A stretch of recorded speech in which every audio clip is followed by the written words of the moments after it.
Hello दोस्तों, हिंदी की बिंदी channel में आप सभी का स्वागत है। तो आज हम जीआईसी प्रवक्ता उत्तर प्रदेश की जो आज परीक्षा हुई थी उसके प्रश्न उत्तर की चर्चा करने वाले हैं कि आज का पेपर कैसा रहा। इसी विषय पर चर्चा करेंगे। तो इस परीक्षा में कुल जो प्रश्नों की संख्या थी वो 120 है। 120 है। तो 120 प्रश्न थे, जिसमें 40 जो है वो जीएस के प्रश्न आते हैं और बाकी जो प्रश्न हो गए वो हमारे हिंदी से रिलेटेड थे। तो मैं आपको हिंदी के पेपर ही करवा रही हूँ, अन्य विषय नहीं ले रही हूँ। बस यहाँ जो है मैं जीएस के प्रश्न भी आपको साथ साथ करा देती हूँ ताकि आपका एक साथ सारा प्रश्न आपको यही मिल जाए। तो हम कर रहे हैं, पहले नाम मैं आप सभी को बता दूँ। जीआईसी प्रवक्ता का जो पेपर हुआ था आज 19 तारीख को, वो प्रश्न पत्र आज मैं आप सभी को करवा रही हूँ।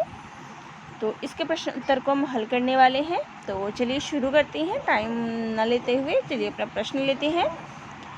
तो इसका पहला प्रश्न है, हड़प्पीय पुरास्थल बनावली किस नदी पर स्थित है? चौतंग, घग्गर, सतलुज या फिर रंगोई? तो इसका जो उत्तर है वो है रंगोई। तो ये जो है रंगोई नदी पर स्थित है। अगला प्रश्न है, बाणभट्ट ने हर्षचरित में किस मौर्यकालीन शासक का उल्लेख किया है? शालिसुक, बृहद्रथ, कुणाल या फिर इंद्रपालित? तो इसका सही उत्तर है बृहद्रथ। अगला है, निम्नलिखित में से दिल्ली के किस सुल्तान ने अमानवीय दंड देना बंद कर दिया था? रज़िया सुल्तान, नसरुद्दीन महमूद शाह, फिरोज शाह तुगलक या फिर बहलोल लोदी? तो इसका सही उत्तर जो है वो होगा फिरोज शाह तुगलक ने। अगला प्रश्न है, वह कौन सा प्रथम मुगल बादशाह था जो अंग्रेजों का पेंशन भोगी बना? तो इसका सही उत्तर है अकबर द्वितीय। अगला हमारा प्रश्न है, भारतीय राष्ट्रीय कांग्रेस में सम्मिलित होने के लिए सुभाष चंद्र बोस को किसने प्रेरित किया था? जवाहरलाल नेहरू और जयप्रकाश नारायण ने, राजेंद्र प्रसाद और राजगोपालाचारी ने, राजगोपालाचारी और एम.के. गांधी ने, चित्तरंजन दास और एम.के. गांधी ने? तो पांचवी का जो आंसर है वो है चित्तरंजन दास और एम.के. गांधी ने। अगला प्रश्न आया था, 1829 में अंग्रेजों के विरुद्ध खासी जनजाति विद्रोह का नेतृत्व किसने किया था? तिरोत सिंह, सिद्धू और कान्हू, करम शाह या फिर बिरसा मुंडा ने? तो इसका जो सही उत्तर है वो है तिरोत सिंह ने। हमारा अगला प्रश्न है, निम्नलिखित में से कौन हड़प्पीय पुरास्थल उत्तर प्रदेश में स्थित नहीं है? हुलास, देसलपुर, आलमगीर या फिर मांडी? तो इसका सही उत्तर है देसलपुर। तो आज की परीक्षा में जितने भी प्रश्न आए थे उन पर चर्चा हो रही है। तो हम जो है जीआईसी प्रवक्ता के प्रश्न उत्तरों पे चर्चा कर रहे हैं। तो अगला प्रश्न है, कन्नौज पर महमूद गजनवी के आक्रमण के समय वहां का शासक कौन था? राज्यपाल, आनंदपाल, विद्याधर या फिर त्रिलोचन पाल? तो इसका सही उत्तर है राज्यपाल। अगला प्रश्न आता है, मध्यकाल में उत्तर प्रदेश के किस जनपद को शिक्षा का केंद्र होने के कारण सिराजे हिंद कहा जाता था? सहारनपुर, शाहजहांपुर, जौनपुर या फिर लखनऊ? तो इसका जो सही उत्तर होगा वो होगा जौनपुर। अगला प्रश्न है, निम्नलिखित गुप्तकालीन मंदिरों में कौन सा उत्तर प्रदेश में अवस्थित है?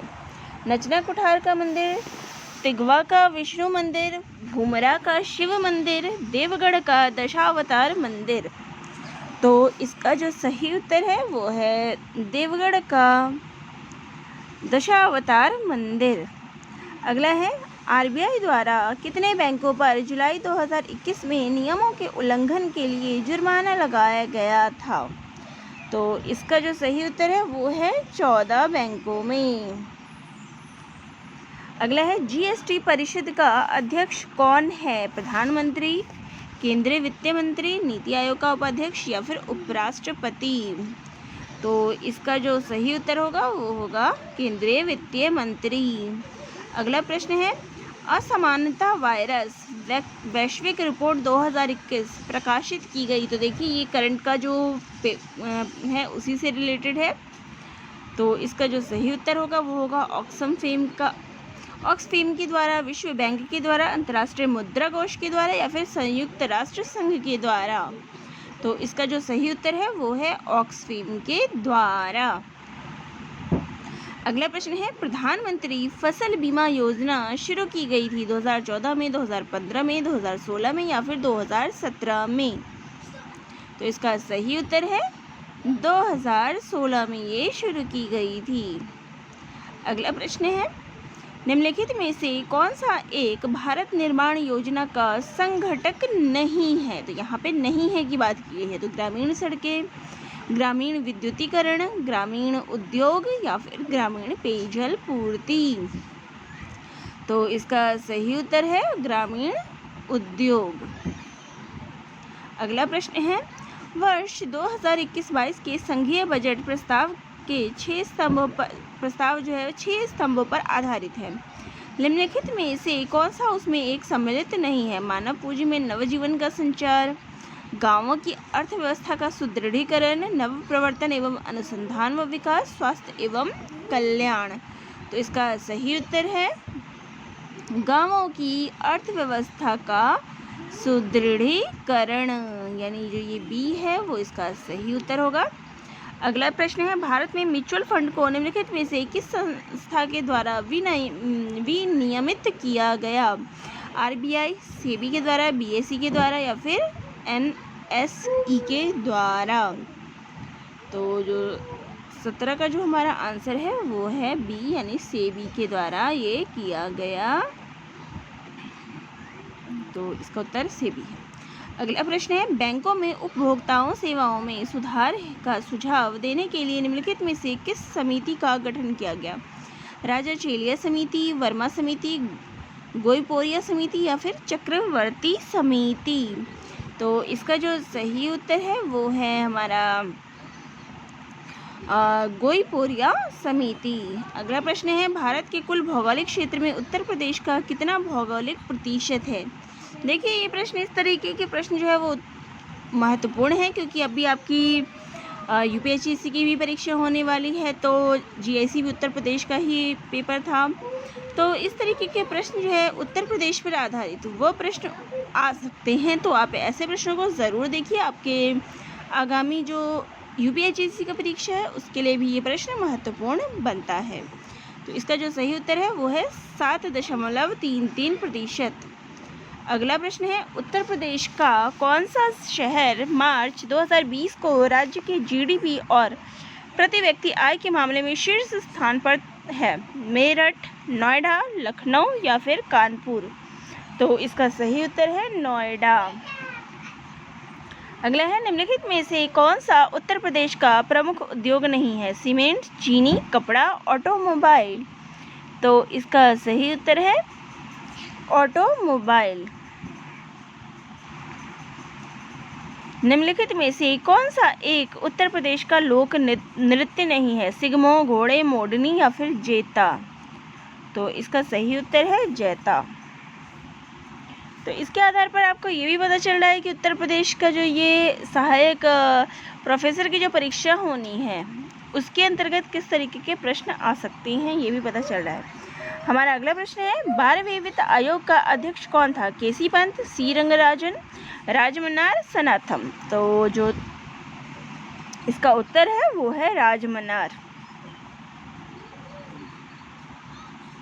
नहीं, इसका जो उत्तर होगा ये मैं गलत बता रही हूँ, इसका उत्तर ये नहीं है। इसका जो उत्तर है वो है सी रंगराजन।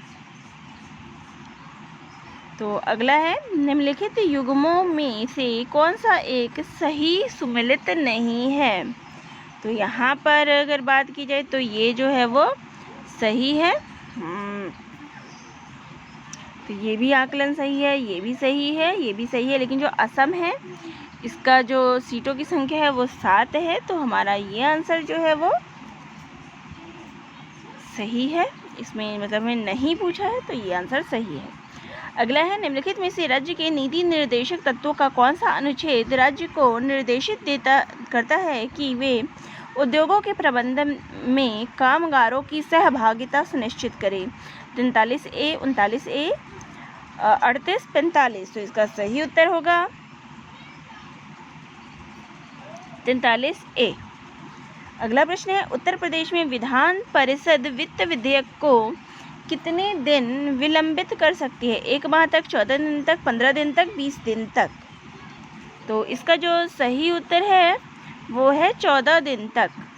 अगला प्रश्न है, भारतीय संविधान के निम्नलिखित में से किस अनुच्छेद के तहत उत्तर प्रदेश में महाधिवक्ता की नियुक्ति होती है। अनुच्छेद 165, अनुच्छेद 166, अनुच्छेद 167 या फिर अनुच्छेद 168। तो इसका जो सही उत्तर है वो है अनुच्छेद 165। अगला है, मौलिक कर्तव्यों को भारतीय संविधान में 42वें संविधान संशोधन अधिनियम 1976 द्वारा निम्नलिखित की सिफारिशों के अनुसार जोड़ा गया। संथानम समिति, सरकारिया समिति, स्वर्ण सिंह समिति या फिर इंदिरा गांधी नेहरू समिति। तो इसका जो सही उत्तर है वो है स्वर्ण सिंह समिति। अगला प्रश्न है, निम्नलिखित युग्मों में से कौन सा एक सही सुमेलित नहीं है। तो यहाँ पे जो उत्तर है ये बाढ़ बिहार के लिए, बाढ़ में बिहार बहुत आती है। लारा छत्तीसगढ़, कुर्की कर्नाटक, लेकिन जो गार्डर वाला है वो आंध्र प्रदेश का नहीं है। तो ये हमारा सही आंसर है। अगला है, इनको सुमेलित करना है, जो इनका चयन होगा। तो इसका जो सही उत्तर है यहाँ पे आप देख सकते हैं वो है इसका बी पार्ट जो है वो सही है। अगला है, निम्नलिखित में से किस देश से भूमध्य रेखा नहीं गुजरती। केन्या, युगांडा, गैबोन या फिर जाम्बिया। तो इसका सही उत्तर है जाम्बिया। अगला प्रश्न है, उत्तर प्रदेश में मयूर संरक्षण केंद्र निम्नलिखित में से किस स्थान जनपद में स्थित है। महोबा, मथुरा, मैनपुरी या फिर महाराजगंज। तो इसका सही उत्तर है मथुरा में। अगला है, निम्नलिखित में से उत्तर प्रदेश की कौन सी अनुसूचित जनजाति वाराणसी जनपद में नहीं पाई जाती है। गोंड, खरवार, सहरिया, चेरो। तो इसका जो सही उत्तर है वो है सहरिया। अगला है, पारिस्थितिकीय तंत्र की अवधारणा प्रथम बार दी गई। वुडवरी के द्वारा, क्लार्क के द्वारा, एजी टॉन्सले के द्वारा, ईपी ओडम के द्वारा। तो इसका जो सही उत्तर है वो है एजी टॉन्सले के द्वारा। अगला प्रश्न है, निम्नलिखित में से कौन सी फसल लवण सहिष्णु है। खरबूजा, मटर, लोबिया या फिर चुकंदर। तो इसका सही उत्तर है मटर। अगला है, खड़ी फसल की कटाई करने से पहले अगली फसल की बुआई करना कहलाता है। सहफसली खेती, बहुफसली खेती, मिश्रित खेती या फिर रिले खेती। तो इसका सही उत्तर है रिले खेती। अगला है, निम्नलिखित में से किस क्षेत्र में मोटे अनाज वाली फसलें उगाई जाती है। ऊंचाई वाले ऊपरी क्षेत्र में, निचले क्षेत्र में, जलमग्न क्षेत्र में या फिर उच्च वर्षा वाला क्षेत्र। तो इसका सही उत्तर है ऊंचाई वाले ऊपरी क्षेत्र में। अगला है, सौर ऊर्जा का कारण है संलयन प्रतिक्रिया, विखंडन प्रतिक्रिया, रासायनिक प्रतिक्रिया या फिर दहन प्रतिक्रिया। तो इसका सही उत्तर होगा संलयन प्रतिक्रिया। अगला जो प्रश्न है ये देखिए, गणित का जो प्रश्न है वो आ गया है यहाँ पे। विलुप्त संख्या जो है वो हमें यहाँ पे ज्ञात करनी है। तो यहाँ पे मैं आपको यहाँ पे हल करके ये बता देती हूँ कि किस प्रकार से इसको हल करना है। अब यहाँ आप देखिए, यहाँ पे जो इसका युग्म बनेगा, हमें 4 से लेके इसको 14 जो है वो बनाना है। तो ये किस प्रकार से बनेगा, तो यहाँ पे देखिए 4, ये 12 + 2 = 14। इसी प्रकार से 9, ये हो गए 27 + 2, तो ये हो गया 29। ऐसे ही 26 को 3 से करेंगे, फिर प्लस उसमें 2 कर देंगे, तो आ जाएगा हमारे पास 80। तो ये भी आ गया। अब ये जो 6 है, तो 6 को हम करेंगे 3 से मल्टीप्लाई प्लस 2 से जोड़, तो 6 × 18 + 2, तो आ गया 20। तो हमारा जो इसका उत्तर है वो हो गया 20। तो आपको मैंने यहाँ हल करके बता दिया है। तो इसका जो उत्तर होगा वो होगा 20। तो 4 से किया था तो आ गया था 14, तो इसका उत्तर हो जाएगा 20। अब अगला है, शब्दों के विषम युग्म को चुनिए। मृत्यु, रोग, अंगूर, शराब, दूध, मक्खन, पानी, ऑक्सीजन। तो इसमें जो विषम युग्म है वो है मृत्यु, रोग। तो चलिए, ये थे हमारे 40 प्रश्न जो कि जीएस पर आए थे। जीआईसी प्रवक्ता में जो जनरल अध्ययन यानी सामान्य अध्ययन पर जो प्रश्न आए थे, जनरल स्टडीज़ पर, उसके ये 40 प्रश्न थे। तो आप सभी को कैसा लगा कमेंट बॉक्स में ज़रूर कमेंट करके बताइएगा। अब इसके अगले पार्ट में मैं आपको हिंदी के जितने भी प्रश्न आए थे, जीआईसी प्रवक्ता के प्रश्न जितने भी आए थे, वो आप सभी को अलग से करवाऊँगी। तो आपको ये वाले प्रश्न कैसे लगे कमेंट बॉक्स में ज़रूर कमेंट करके बताइएगा। तो दोस्तों, आप सभी का बहुत बहुत धन्यवाद।